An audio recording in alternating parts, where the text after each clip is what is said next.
Okay, so what is the chant about? I'm not going to go into how the chant came about. That'll be on our website, which is coming soon, spiritualtoolbox.co.uk. On our tree calendar, we're moving at Samhain into the period of the yew. Now, obviously, you've got other trees important to Samhain itself, the solstice, and Imbolc. But the overarching tree in our calendar is the yew.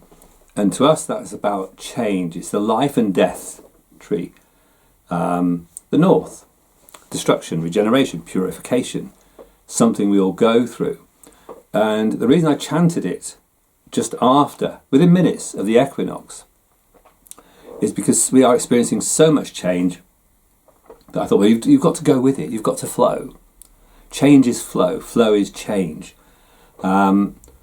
And these times are quite bleak. I never thought in my day I'd be queuing in shops, restricted on my movements, seeing things happen in the way they are.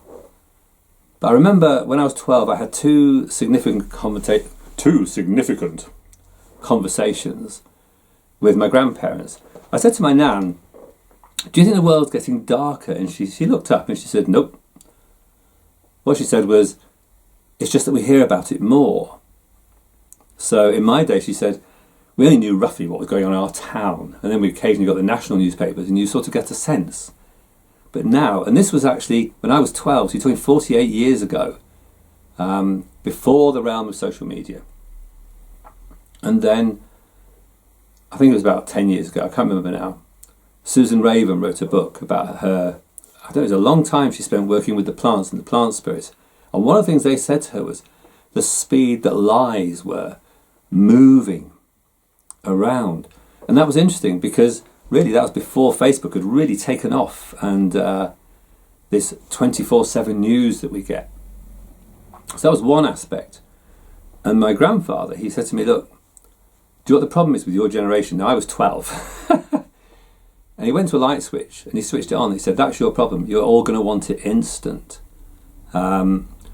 And that was true in the end, because he just remembers all the lights having to light the gases, look after the mantles and all of that.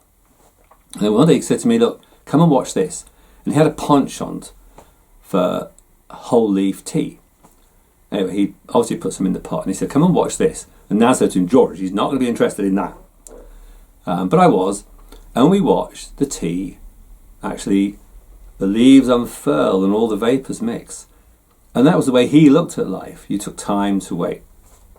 But the chant is about working with the changes. Now, what is really interesting is, I didn't know this till yesterday, Rose is actually planning on talking to you about 5 ways to cope with the change that's happening. Because as spiritual people, of course, we have deep compassion and concern for so much. It can overwhelm us. It can actually make us become violently inert, because it's this here, this there, this here, this there. But we don't actually do anything. And so the chant is just reflecting on the fact of death, life, change.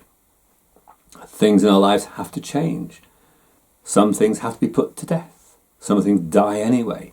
But new life comes out of it. So that's why I did the chant. And I've used it for years and years and years.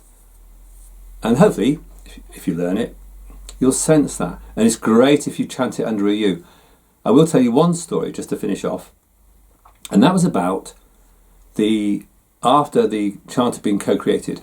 I went up into this wood before I took the chant to where I was going, and just in stillness, being quiet, and suddenly I heard leaves. And I looked to my left, and about, 20 yards away, I noticed this swirling of leaves, but they were coming towards me, and there wasn't much of a breeze. And the Lord of the Wood pointed out to me that chant this, and the trees themselves will spread this. Our earth, our mother, the trees, change has happened so much. We saw a yew in Scotland. They reckon it's 5,000 years old. Well, that's BC. and the changes that's had to adapt to. Now it's caged in a churchyard, but it's still amazing.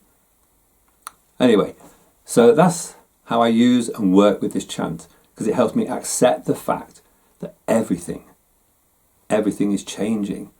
You can't stop it. And in a sense, in my own life, I live by what A.E. said, which is that if I don't see change, then I'm not changing. And I'm ignoring this law of life and death. And that's not just about when we die.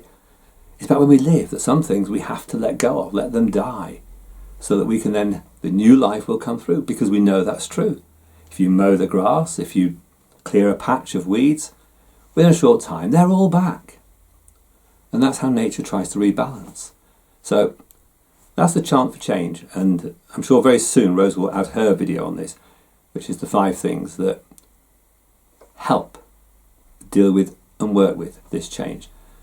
I use the word work, not cope, deliberately. Sometimes we do just have to cope with change. But it's helpful if we begin to work with change. Not change for the sake of change, but accepting the changes that come and moving on with the changes. So,